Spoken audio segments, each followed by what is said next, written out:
Good morning class. Today we will discuss another lecture of theory of machine, and today's topic which we are going to discuss is the numericals on band brake. So I have written a numerical here, that is a band brake acts on the 3/4 of the circumference of a drum of 450 millimeter diameter which is keyed to the shaft. The band brake provides a braking torque of 225 Newton meter.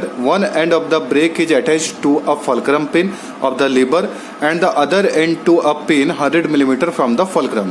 If the operating force is applied at 500 millimeter from the fulcrum and the coefficient of friction is 0.25, find the operating force when the drum rotates in anti-clockwise direction, and the second case is clockwise direction. So this is a simple case of band brake, and we have to calculate the operating force, that is we have to calculate the P.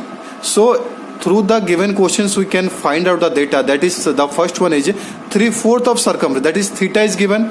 Theta will be what? Theta will be 3/4 into 360. So the theta will be 3/4 into 360, that will be 270 degree, and which will ultimately give 4.713 radian. So you will convert it into radian, and for that we will have to multiply by pi by 180. So we will get this value 4.713 radian. The next second, it is given at the 450 millimeter diameter. That means diameter is given as 450 millimeter. Throughout we can calculate the radius, and radius will be given by 225 millimeter, and which can be written as 0.225 meter. Then what is given, that the braking torque is also given, that is TV is given, that is by 225 Newton meter. And the third case, another point is given, that is one end the band is attached to a fulcrum pin of the lever and the other end to a pin 100 millimeter from the fulcrum pin.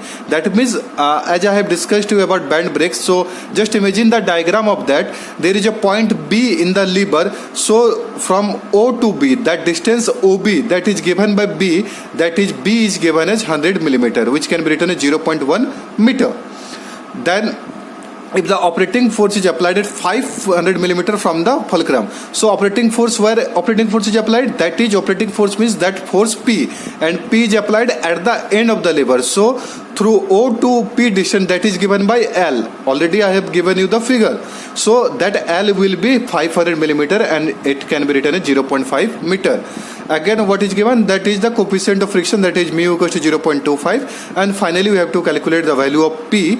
And in two cases, that is first case will be in anti-clockwise direction and second one will be in clockwise direction. So let's start with the first case, that how to get P in anti-clockwise direction. So now considering the first case, that is the anti-clockwise direction. While in anti-clockwise direction, that is we have to calculate the value of P. So for calculating P, we have a simple formula we have already discussed in the mechanism part. To calculate P, we have to take moment about O, and through that we get the formula P into L equals to T2 into B. Why T2? Since we have considered in the case of anti-clockwise direction. So P into L will give you TT into B. So we have the value of L already given in the question. We have the value of B, that is also given in the question. We have to find out the value of P. So to find out the value of P, first we have to calculate the value of T2. So how to calculate T2? So we have a formula, that is the ratio of tension, that is 2.3 log T1 by T2 equals to mu theta. In the question, mu is given, theta is given, but neither T1 is given nor T2 is given. So on solving, we will get this 2.3 mu, we will put the value of mu, we will put the value of theta. On solving, we get log T1 by T2 equals to 0.5.23. So T1 by T2 will be, here it is in the left side, so when putting in the right side, it will be given as anti-log, or rather you can say 10 to the power 0.5.23.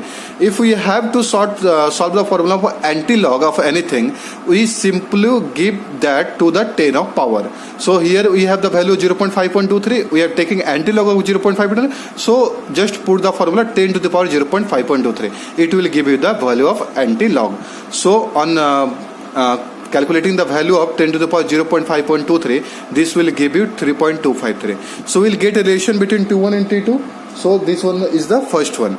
Now we have the braking torque TB. TB equals to T1 minus T2 into R. So we have the value of TB, that is 225. T1 we don't have the value, T2 we don't have the value, and we have the value of R 0.225. Again we get a relation between T1 and T2, and that is given by T1 minus T2 equals to 1000 relation Newton. So we get two relation between T1 and T2. This was the first relation between T1 and T2. This one becomes the second relation between T1 and T2. Since we have two unknown and we have two equation, we can easily simplify these two equation and we can get out the value of T1 and T2. So I have also simplified these two equations, and on solving these two equations we get the value of T1 as 1444 Newton and T2 as 444 Newton.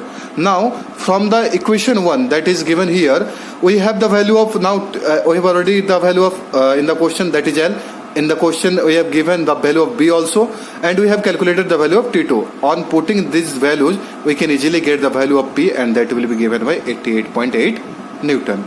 I hope understand this one. Now taking the case of clockwise direction. So now taking the case of clockwise direction. In same clockwise direction we have to take moment about tau, but there will be slight change in the formula. As in the anti-clockwise direction we have taken P into L equals to T2 into B, but in case of clockwise direction we have to take P into L equals to T1 into B. I have already discussed why T1 is taken here and T2 is taken there in the mechanism part of band brake. So we have also calculated the value of T1 in the previous case, so we don't have to calculate again. Just put the value of T1 from there. Just put the value of, we have already the value of LB. Just implement the value of T1 from here to here and solve this. We will get the value of P, that will be 288.8 Newton. So this will be the value of P in case of clockwise direction. So I hope you understand this numerical. If nonetheless, if you have any query, then let me know. I will discuss it again.